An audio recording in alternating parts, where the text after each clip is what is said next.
ብሩኻት ሎሚ ከዓ ጎይታ ብዝረዳእና ዝሓለፈ ብዛዕባ መንፈስ ቅዱስ ዕዙዝ ምዃኑ ወይ ኮላ እቲ ናቱ ብክርስቶስ ኣብ ሂወትና ተዋሂብና ዘሎ መጠን ስፍሪ ዘይብሉ ክግመት ዘይክእል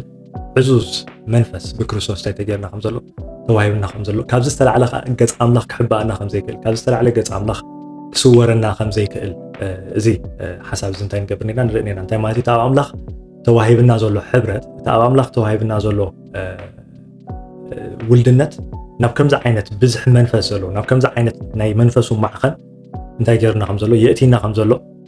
ኣብ ቃሉ እንታይ ንገብር ነና ንርኢ ነርና ማለት እዩ ሶ ሎሚ ከዓ መንፈስ ቅዱስ ንዓና መጽናንዒ ምዃኑ ብዙሕ ግዜ እንታይ ገይርና ኣለና ርኢና ኣለና ብዛዕባኡ ሎሚ ከዓ እንታይ ክንገብር ኢና ክንርኢና ማለት እዩ ናይ ሎሚ ኣርእስትና ወይ ኮላ ናይ ሎሚ ሓሳብና መንፈስ ቅዱስ እቲ መጽናንዒ ዝብል ሓሳብ ኢና እንታይ ክንገብር ክንርኢ ምክንያቱ ጎይታና ኢየሱስ ክርስቶስ ንመንፈስ ቅዱስ ስለና ክጽውዖ ከሎ እቲ መጽናንዒ እንታይ ክገብረልኩም ክልእኸልኩም ወይ ክሰደልኩም እንዳበለ እንታይ ይገብር ይገልጽ ማለት እዩ ኢየሱስ ጎይታ ያሜ ስለዚ በዚ ሓሳብ ወይ በዚ ቃል እዚ እንታይ ክንገብሮ ክንሪኦ ይደሊ ማለት ኢየሱስ ጎይታ ዮሐንስ 14 ካብ 16 ዘሎ ሓሳብ እንተዳሪናዮ ናይ እግዚአብሔር ቃል ከምዚ ይብለና ከምበወ ኣነ ከዓ ነቦ ክልምኖ እየ ንሱ ድማ ንዘለዓለም ምሳኻትኩም ዝነብር ካልእ መጸናንዒ ክህበኩም እዩ ይብለና ኢየሱስ ጎይታ ያሜ ቀፂሉ ከዓ ኣብ ወንጌል ዮሐንስ 15 ጥቕሲ 26 ከዓ ከምዚ ዝብል ቃል ከዓ ንረክብ ኣብዚ ከዓ እንታይ ይብል እቲ ኣነ ካብ ኣቦ ዝሰደልኩም መጸናንዒ ካብ ኣቦ ዝወፅእ መንፈስ ሓቂ ምስ መጸግና ንሱ ክምስክረለይ እዩ ይብለና ኢየሱስ ጎይታ ኣሜን ስለዚ ጎይታና ኢየሱስ ክርስቶስ ንደቂ መዛሙርቱ ኣብተን ናይ መወዳእታ መዓልታት ወይ ኮላ ኣብተን ናይ መወዳእታ ቅንያት ቅድሚ ስቕለቱ ቅድሚቲ ናብ ናይ እግዚአብሔር ዝመደበሉ ዕዮ ናይ መስቀል ቅድሚ ምእታው ንደቂ መዛሙርቱ ኣነ ምሳኹም ኣይጸንሕኒ ኣብ ክንዳይ ግን ካልእ መጸናንዒ ልክዕ ከም ጎይታ ኮይኑ እንታይ ክገብር ዝኽእል ኣብዚ ምድሪ እዚ ከጸናንዕ ዝኽእል ክመርሕ ዝኽእል ናብ ኩሉ ሓቂ ኣቢሉ ከዓ እንታይ ክገብር ክወስደና ከፍልጠና ክምህረና ከዕብየና ዝኽእል ካልእ መጸናንዒ እንታይ ክገብር ከሎ ፕሮሚስ ክህበኩም እየ እንዳበለ ተስፋ ክህብ ከሎ ኢና እንታይ ንገብሮ ንሪኦ ማለት ኢየሱስ ጎይታ ሕጂ ብዛዕባ እዚ መጸናንዒ እዚ ኣጸቢቕና እንታይ ክንገብር ንመንፈስ ቅዱስ ከም መጸናንዒ ኣጸቢቕና ክንፈልጦ ኣብ ፀፅባሕ ጥራይ ዘይኮነ በቃ ኣብ ነፍሲ ወከፍ ህሞት ኣብ ነፍሲ ወከፍ ሓሳብ ድሕሪ ሓሳብ እኳ ከይተረፈ ናይ እግዚአብሔር ምጽንናዕ ብመንፈስ ቅዱስ ኣዝዩ ዕዙዝ ምዃኑ እንታይ ክንገብር ክንርዳእና ይግባእ ምክንያቱ ሰብ ካብ ኣምላኽ ክሳዕ ተፈልዩ ዘሎ ወይ ኮላይ ሰብ ኣብ ሕብረት ኣምላኽ ክሳዕ ዘይኣተወ ኣብ ጸልማትን ኣብ ሓዘንን ኣብ ጓህን እዩ ዝነብር ሓቀኛ ካብ ሰማይ ዝወረደ ምጽንናዕ ባዕሉ መኒ መንፈስ ቅዱስ እዚ ከዓ ብመን ምክንያት እዩ መጸናንዒ ኮይኑልና ንሕና ነቲ ካብ ሰማይ ዝወረደ እንጌራ ህይወት ካብ ሰማይ ዝተለኣኸ ወዲ ኣምላኽ ንዕኡ ከም ጎይታናን መድሓኒናን ጌርና እንታይ ስለ ዝገበርና እዩ ስለ ዝተቐበልና እዩ ኢየሱስ ጎይታ ያሜ ስለዚ እቲ ናብዚ ዓለም እዚ ዝመፀ መጸናንዒ ንሱ ከዓ እቲ መንፈስ ቅዱስ እቲ እንኮ እንታይ ክገብር ዝኽእል ከጸናንዕ ዝኽእል ኣካል መን እዩ መንፈስ ቅዱስ ጥራይ ኢንፋክት መጽንናዕ ዝብል ቃል ካብ መንፈስ ቅዱስ ወፃኢ እንታይ ክኸውን ኣይክእልኒ ክትርጎም ኣይክእልኒ ካብ መንፈስ ቅዱስ ወፃኢ እንታይ ክኸውን ኣይክእልኒ ክንርድኦ ክንበጽሖ ወይ እዝዩ ኢልና እውን እንታይ ክንገብሮ ከምዚ ደምዳም ዝኾነ ትርጉም እውን ክንህቦ ይንኽእልና ምክንያቱ እዚ ቃል እዚ ኣብ መንፈስ ቅዱስ ጥራይ ብሃብታም መገዲ እንታይ ክኸውን ዝኽእል ክግለጽ ዝኽእል እንታይ ክኸውን ዝኽእል ናይ ሰብ ምጽንናዕ ብዙሕ ግዜ እንታይ ጌርና ርኢና ኣለና ኣብ ሓዘን ይኹን ኣብ ዝተፈላለየ ኣብ ሽግርና ኣብ ጸገምና ኣብ ኩሉ ናይ ሰብ ምጽንናዕ ካብ ቃላት ሓሊፉ እንታይ ክኸውን ኣይክእልኒ ካልእ ዝኾነ ዓይነት ሓይሊ ዝኾነ ዓይነት ኣስተዋፅኦ የብሉ ምናልባሽ ብጥዑም ቃላት ወይ ኮላይ ደሓን በቃ ተቐበሎ ንኩሉ ሰብ ዝወፅሖ ይበጽሒካ እንዳበለ እንታይ ክገብረካ ዝኽእል ሰብ ከጸናንዓካ ዝኽእል ምሽ ናይ እግዚአብሔር ምጽንናዕ ግን ንሓጎስካ ንጓሂኻ ወሲዱ ኣብ ክንድኡ እንታይ ዝገብር ክንገር ዘይክእል ሓጎስ እናሃበ እንታ ክገብር ዝኽእል ከፀናንዕ ዝኽእል ኣምላኽ እዩ ዘለና ስለዚ እዩ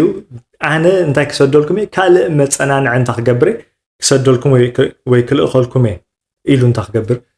ተስፋ ክህበና ከሎ ንሪኦ ማለት እዩ ኢየሱስ ጎይታ እዩ እምበዓር እዚ ቃል እዚ ኣፀቢቑ እንታ ክገብረና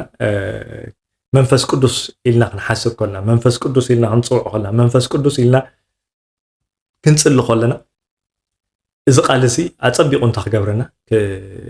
ክርዳእና ይግባእ ማለት እዩ ምክንያቱ በይንኹም እንታይ ይገብረኩም ነይሉ ኣይክሓድገኩምን እየ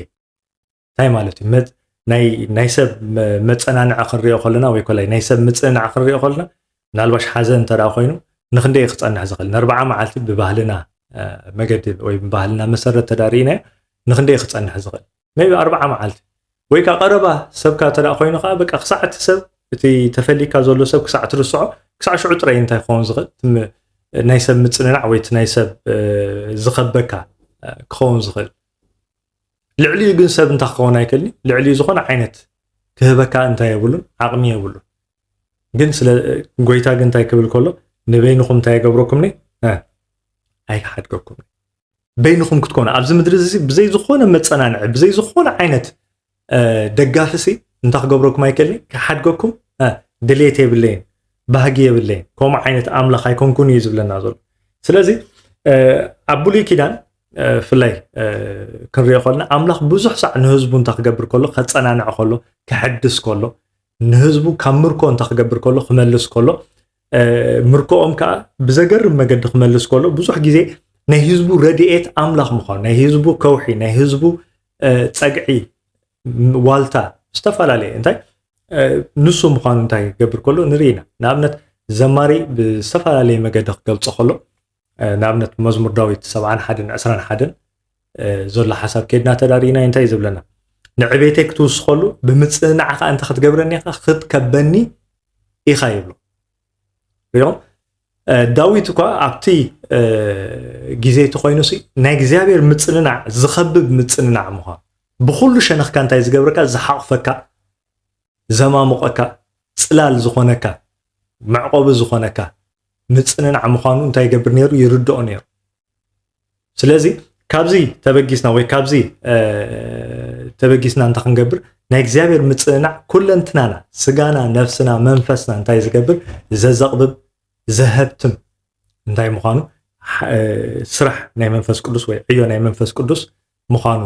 ክርዳእና ይግባእ ብኻልእ ኣባህላ ምፅንናዕ ወይ ትመፀናንዕ ኢልና ክንገልፆ ከለና ንፍቕሪ ኣምላኽ እንታይ ዝገብረና ከነስተማቕር ዝገብረና ማለት እዩ ብኻልእ ኣባህላ ፍቕሪ ኣምላኽ ሲ በቃ ኣብ ኩሉ ኩነታትና ኣብ ኩሉ ሓሳብና ኣብ ኩሉ ፍርሃትናን ፀበባናን እንዳኣተወ እንታይ ክገብረና ዝኽእል ሰዓርቲ ክገብረና ዝኽእል መንፈስ ቅዱስ እቲ መፀናንዕ እንታይ ከም ዝገበረና ከም ዝተዋህበና ይቃል ኣምላኽ እንታይ ዝገብረና ዝነግረና ዘሎ ማለት እዩ ኢየሱስ ጎይታ ኣሜን ስለዚ እዚ ምፅንናዕ እዚ ኣቀዲሙ እንታይ ክገብር ከሎ ክኽበብ ምዃኑ ንዕቤቱ ክውስኸሉ ምዃኑ ብትንሳኤ ናብ ክብሪ ክእትዎ ምዃኑ ናይ እግዚኣብሔር ምፅንናዕ ከዓ ከምቲ ኣብ ስጋ ከለና ዝርሕቆ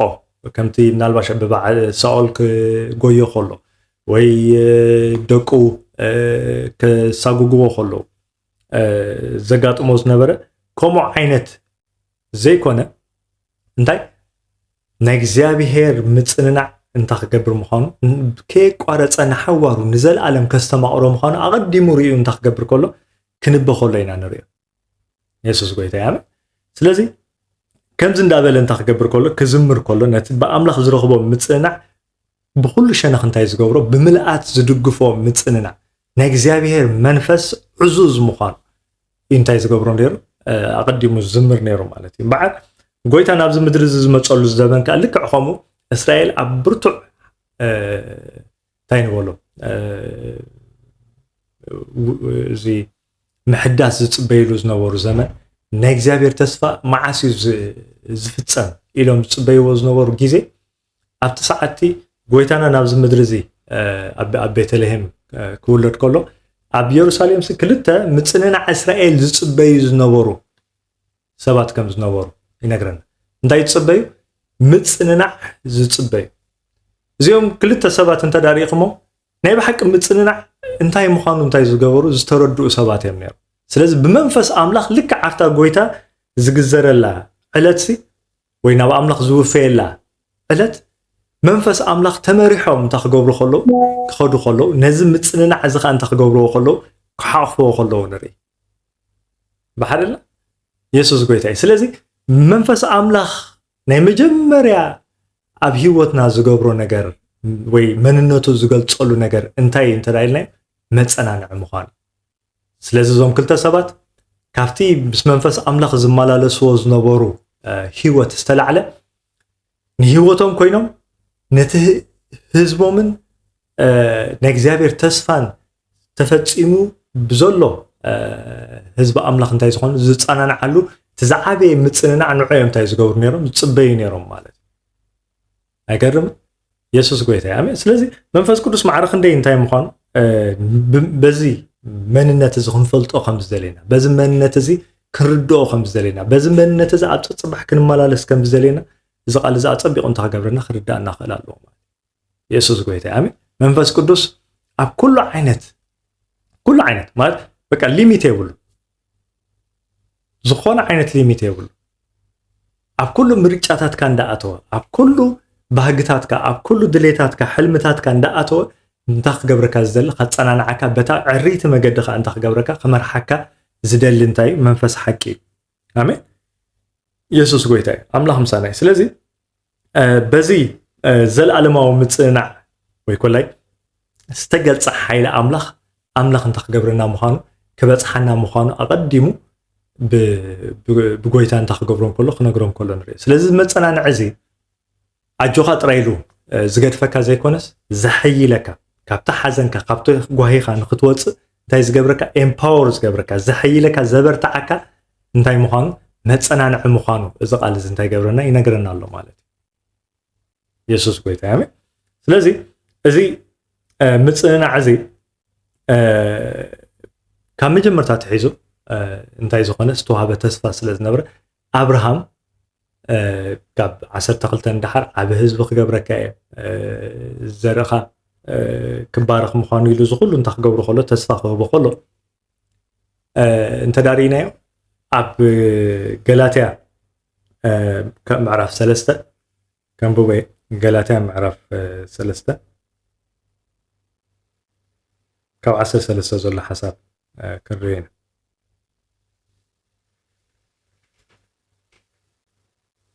እንታይ ኢሉ ልዕል ኢልና እንተ ጀሚርና ርኢናዮ ብዛዕባ ኣብርሃም ክዛረብ ከሎ እንታይ ኢሉ ከምቲ ካብ ጥቕሲ 5 ዘሎ ሓሳብ ከድና እንተዳሪናዮ እንታይ ዝብለና ከምቲ ኣብርሃም ንኣምላኽ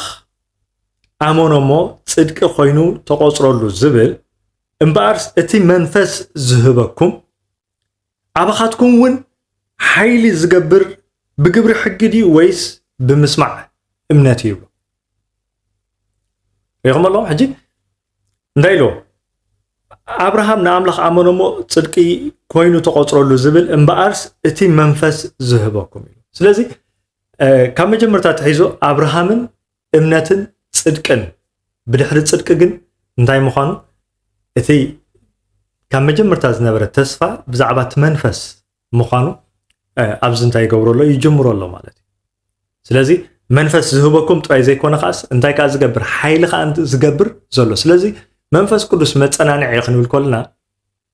እንታይ ዝገብር እዩ ማለት እዩ ሓይሊ ዝገብር ኤምፓወር ዝገብር ንእግዚኣብሔር ዘሕይል ህላውነት ኮይኑ ኣብ ውሽጥና እንታይ ተገይሩ ከም ዘሎ ተቐሚጡ ከም ዘሎ ይቃል ኣምላኽ ዝነግረና ዘሎ ንእግዚኣብሔር ሲ ኤቨር ፕሬዘንት ዝገብሮ በቃ ኣብ ነፍሲ ወከፍ ህሞት ደቂቕ ግዜ ዝበሃል እንታይ ዘይብሉ ክሕዞ ብዘይክእል መጠን እንታይ ዝገብሮ ህያው ምእንቲ ክኸውን ናይ እግዚኣብሔር ገጽ ናይ እግዚኣብሔር ሕብረት ህያው ምእንቲ ክኸውን ምክንያቱ ናይ እግዚኣብሔር ገጽ እንታይ ኣለዎ ክንገር ዘይክእል ሓጎስ ስለ ዘለዎ ማለት እዩ ሕጂ ኣብዚኣ መንፈስ ኢሉ ምስ ጀመረ ሽዑ ንኣብርሃም ኢሉ ካብ ጥቕሲ 8 እቲ ጽሑፉን ኣምላኽ ንህዛብ ብእምነት ከም ዘጽድቖም ቅድም ርኢዩ ንኣብርሃም ኩሎም ኣሕዛብ ብኣኻ ክባረኹ እዮም ኢሉ ኣቐዲሙ ኣበሰሩ። ስለዚ ኣብርሃም ብእምነት ጸዲቑ ንኣብርሃም ከዓ ብኣኻ በዘርኢ እዚ ከዓ ኩሎም ህዝብታት እንታይ ክኾኑ እዮም ክባረኹ እዮም። እንታይ ማለት እዩ? ኩሎም ህዝብታት ብእምነት ነዚ መጸናንዕ ነዚ መንፈስ እዚ ነዚ በረኸት እዚ እንታይ ክገብርዎ እዮም ክቕበልዎ እዮም እዩ ዝብሎ ዘሎ።